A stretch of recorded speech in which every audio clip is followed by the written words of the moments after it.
Kita pengen tadabbur ayat supaya bisa healing perasaan kita yang sedang terluka. Healing tentang beban kita. Gimana cara biar kita tuh, kalau bahasa terapis tuh, rilis beban, masalah, curhat supaya rilis gitu kan, rilis curhat. Oke, itu salah satu metode. Terus apa metode lain untuk kita rilis atau kita bisa healing dengan ayat-ayat Al-Quran? Tadabbur. Jadi ada tafakkur, ada tadabbur, ada terapi. Islam itu banyak banget hal-hal yang bagus, tapi tidak ada yang lebih indah dan lebih tepat dan lebih efektif daripada terapi dengan tadabbur Al-Quran. Bukan hanya baca, tapi tadabbur Al-Quran. Menghayati, memahami pesan-pesan Allah di dalam Al-Quran. Makanya ketika Nabi punya masalah, obatnya Al-Quran. Itulah kenapa di dalam Al-Quran Allah menyebutnya wasyifa'un lima fis sudur. Dia itu obat, penyembuh, bahkan bukan obat. Kalau obat itu dawa, kalau syifa penyembuh. Dawa belum tentu sembuh, bisa sembuh bisa enggak. Tapi kalau syifa ya udah pasti sembuh. Maka Allah menyebutkan Al-Quran itu sebagai bukan dawa, tapi disebutkan sebagai syifaun lima fis sudur, obat hati, obat jiwa, obat mental.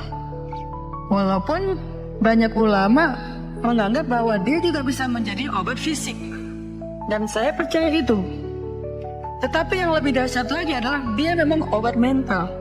Pertanyaannya, bagaimana menjadikan Al-Quran sebagai syifa, healing? Ayat-ayatnya gimana cara kita mentadabburinya? Semua ayat sama, cuman yang membedakan satu dengan yang lain fadilahnya. Tapi semua sama-sama istimewa. Jadi nggak boleh ada satupun ayat yang kita anggap nggak penting. Alif Lam Mim, apa pentingnya? Nun, Qaf, Shad, satu huruf doang. Enggak, biasa aja. Sehingga kita ngerasa membaca ayat itu nggak terlalu istimewa. Sama, satu huruf pun itu istimewa di Al-Quran. Kan kata Nabi, satu huruf seperti 10 kebaikan.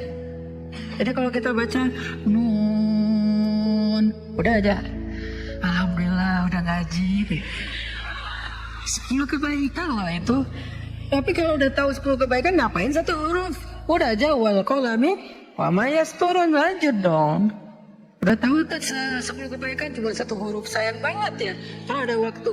Dan ketika membacanya jangan target saya harus cari waktu yang tepat nih buat baca Quran biar khatam 1 juz. Jangan cari waktu yang tepat, susah. Lama-lama sampai malam akhirnya nggak kebaca. Asal ada waktu baca aja dulu, dapat 1/2 halaman, dapat 2 baris, dapat 1 baris, pokoknya baca aja dulu. Jadi tadabbur, cara untuk bisa menjadikan Al-Quran sebagai syifa, tadabbur. Bagaimana dulu Nabi, sahabat, orang-orang solih mentadabburi Al-Quran? Yang pertama adalah mereka membaca Al-Quran secara tematik, supaya kita dapat sesuai dengan problem kita, masalah kita, hajat kita. Tematik. Lagi ada masalah apa kita? Karena ayat Al-Quran turun kepada Nabi pun secara tematik, secara kontekstual. Apa yang dialami Nabi, itulah ayatnya. Al-Quran tidak turun sekaligus kepada Nabi, turun sekaligusnya itu di Lauhul Mahfuz. Lalu sampai kepada Nabi berangsur-angsur selama 23 tahun. Kenapa berangsur-angsur Ustaz? Dan kenapa nggak urut? Turunnya yang pertama ada Al-Fatihah dan Al-Alaq. Kenapa sekarang Al-Fatihah lalu Al-Baqarah? Kenapa nggak Al-Fatihah, Al-Alaq, kemudian surat apa lagi yang berurutan sesuai dengan urutan turun? Kenapa kok dibalik-balik, kok diacak-acak? Karena Al-Quran turun itu secara tematik, teman-teman.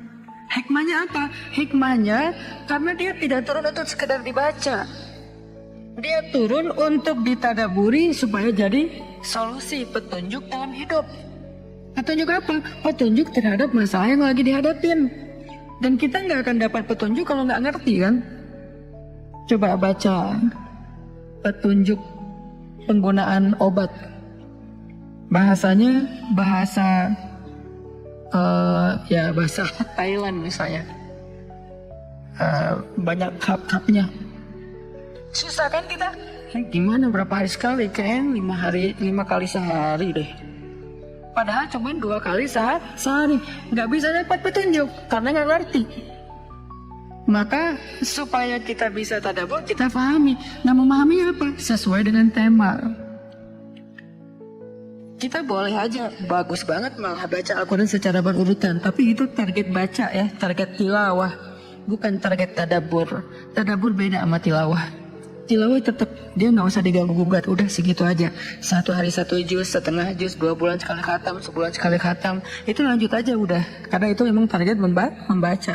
Tapi target tadabbur beda sama target membaca. Bikin 2 target. Kalau tadabbur memang gak panjang-panjang dan gak berurutan, tematik. Kita mau lagi masalah apa sih? Gimana kita cari temanya Ustadz? 1, bisa nyari ke Simbah Google, ayat tentang klik keluar.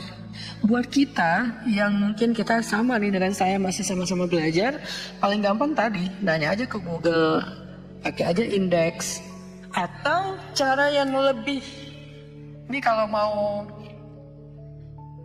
saya beberapa kali nyoba soalnya, kalau mau bukan ngetes ya, kalau mau agak sedikit lebih apa ya, seru nih, agak lebih seru. Tapi kalau belum berhasil jangan salahin saya. Kalau agak lebih seru nih, saya suka gini, pegang Quran, lagi ada masalah nih, Bismillah, ayatnya pas, wah ini saya banget nih. Bisa kayak gitu juga metodenya. Jadi kayak minta dibimbing sama Allah aja gitu. Tapi kadang-kadang dapat ayatnya tuh nggak sesuai tema saya, Ustaz. Kata kita. Padahal kata Allah ini yang kamu butuhin tuh ini nih. Padahal kata Allah ini yang kamu butuhin tuh ini nih. Bisa gitu juga dengan syarat membukanya pakai Bismillah, bukan membuka yang itu ya Allah ya, yang itu ya. Jangan maksa. Allah lebih tahu. Bismillah. Ayatnya tentang makanan. Oh mungkin kita masalahnya emang masalah berat badan mungkin, atau masalah mubazir mungkin, sehingga merembet kemana-mana. Allahu alam. Tapi kalau mau lebih jelas ya udah